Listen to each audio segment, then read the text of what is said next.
Hello and welcome to this watercolor sunset tutorial for beginners. All you need is watercolor paper, brushes, a mop brush size 20, rounds number 12 and 4, and a flat brush half size. Your paints are Windsor Blue, Scarlet Lake, and Alizarin Crimson. Mix in the paints in the palettes. So I've got some Alizarin Crimson there in the middle. Then below that we've got Scarlet Lake. At the top, Windsor Blue, and then to the side in the middle, a mixture of Windsor Blue and alizarin crimson. Same again at the top, just some different strengths. I start with some clear water with a mop brush, size 20, all across. And you'll see on this occasion, because it's a lightweight paper of 140 pounds, it's taped all the way around the sides. And then into your alizarin crimson with a number 12 size round brush. And you'll see that there's lots of excess water and pigment at the edges on the tape, and we'll be drying that up later. Then I've gone into the Scarlet Lake, some more alizarin crimson, brush in from side to side. Then go back to the very top, that white section, which has still got the clear water on it, and laying down some Windsor Blue, still with the number 12 brush. Little gaps here and there. So we've got some of the lighter colours coming through where the blue is. Then at the very bottom, some Windsor Blue, working upwards. And then you can go to a darker mixture, Windsor Blue with the alizarin crimson, then mop the edges.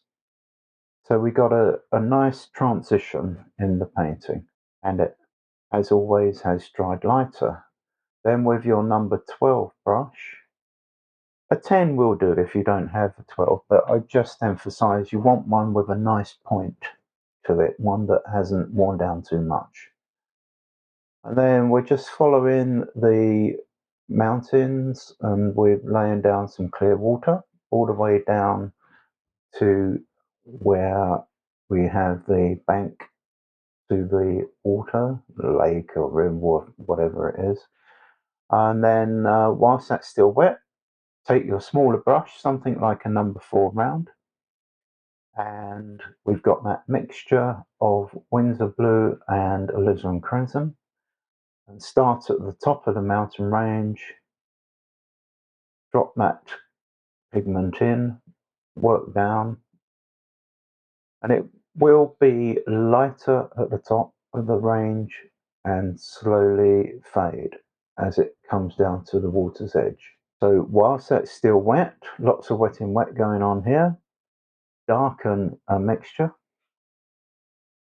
and we'll be putting that at the top of the mountain range, each peak, dropping that in, letting it fuse in to the rest.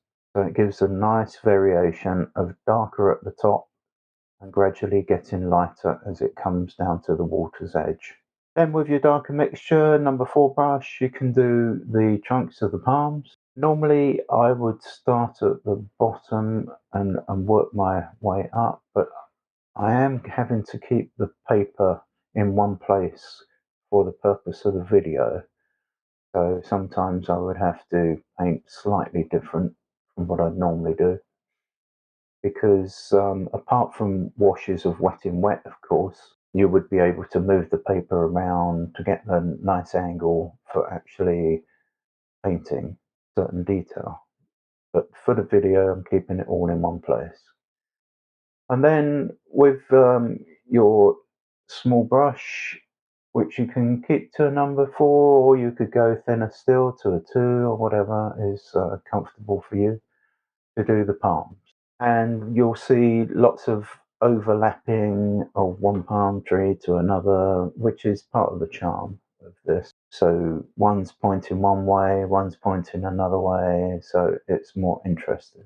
This part is quite repetitious, just working my way from the left over to the right, doing it in that fashion, in that sequence, so that I don't smudge. If I went from one side to another side to the middle to another, then more chance of the palm of my hand getting in the way and smudging, etc.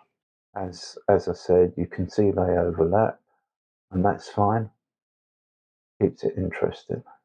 Once you finish those, you'll go into a half-size flat brush, and with that slightly darker mixture, you're just dropping in some ripples just from the mountain range, some of the reflection there from the mountain range.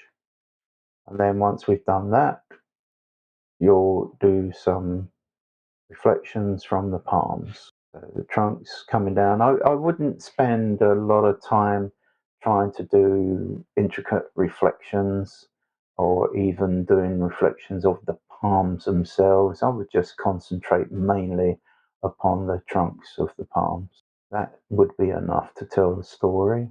And this is quite a simple one. And if you'd like to see more and be notified of them, do subscribe, like, and subscribe.